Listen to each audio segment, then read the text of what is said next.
Namaskar. I'm Assistant Professor Kritika Dev from LJ School of Law. Today, we'll be dealing with a very familiar term, still not actually known with the ingredients, and that is extortion. I'm 100% sure that you must have heard this term before. You must have whenever you watch a movie, especially the Bollywood movies related to gangs and goons, you must have heard this term very often. So today we'll see the definition and the ingredients in detail. Let's move on to the section. Okay, so here is the screen, and on your screen you can see that section 383 of the Indian Penal Code defines extortion. Now, what do we understand by extortion? The definition, as you can see, is given. As I always read it to you, let me quickly read it to you. Whoever intentionally puts any person in fear of any injury to that person or to any other person and thereby dishonestly induces the person so put in fear to deliver to any person, any property or valuable security or anything signed or sealed which may be converted into a valuable security commits extortion. Now, here before seeing the ingredients, because I've showed in the ingredients this time. So let me try to tell you something from the section itself. So here we can see that the element of fear is there. Of course, intention is there, undoubtedly. Now, let me quote you one example. First, say in the movies, you must have seen somebody giving a call and saying, I have your son. Kindly transfer the amount is actually big, five, 500 crores, or you sign those papers, and only then I will return back your child. Now that is extortion. Why? The first element is intention. Intention is there, of course, the person who's giving a call is having the intention to do so. And that is the reason he's giving a call. Now he's putting the other person in fear of injury, right? There is an injury which will cause to the child. So the injury could be caused to the child, or in case to himself also, that if you do not transfer that very amount, tomorrow will come and will shoot you, or anything will cause injury to you, or whatever. It could be anything, right? That, but fear of injury is there. Now that injury term, that will see in the ingredients that it is of two types under this section. So that will see in detail under the ingredients. So the fear of injury could be to that person, to that individual, or to any other person, maybe the child, maybe the relative, maybe any other person, right? And that fear, why that person is giving that very fear, that so that the other person can transfer some property. Property means some cash or maybe some property or any paper of security. Now, it is not necessary that the paper must be in the name of the kidnappers or must be in the name of the person who has taken the child or who is giving that call or who's putting that person in fear.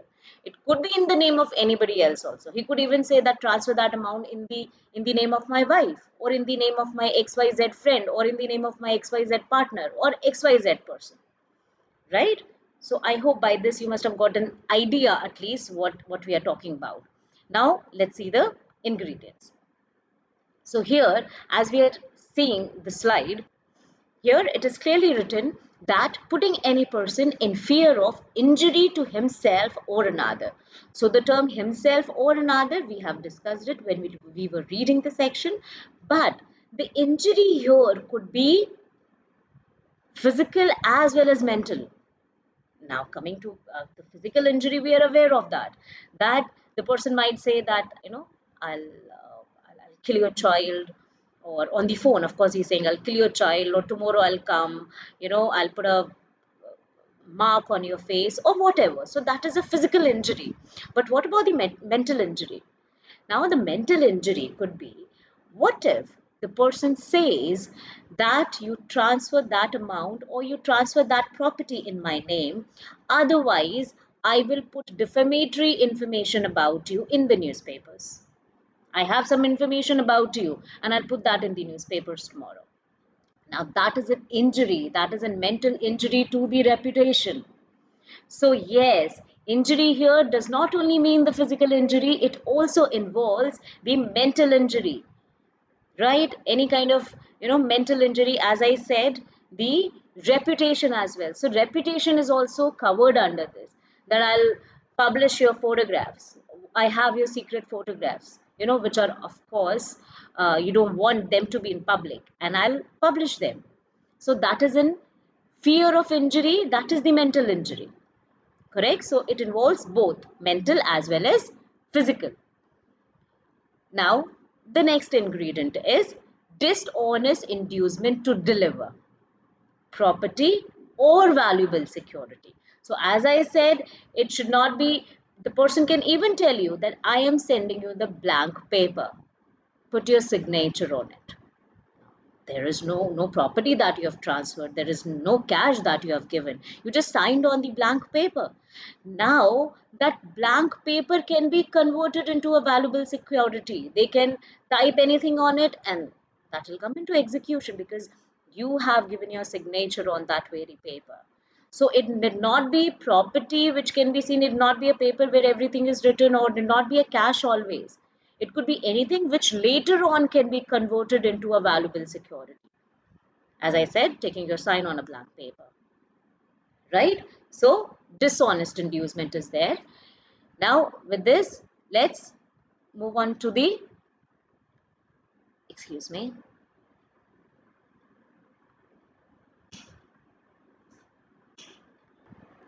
So here, the term extortion, I guess it is clear that it is that you're putting, or anybody is putting you under the fear of injury. Injury could be mental or physical, and by that fear is actually inducing you to transfer any property or valuable security or something which can be converted into a valuable security, right? In his name or on the name of any other person.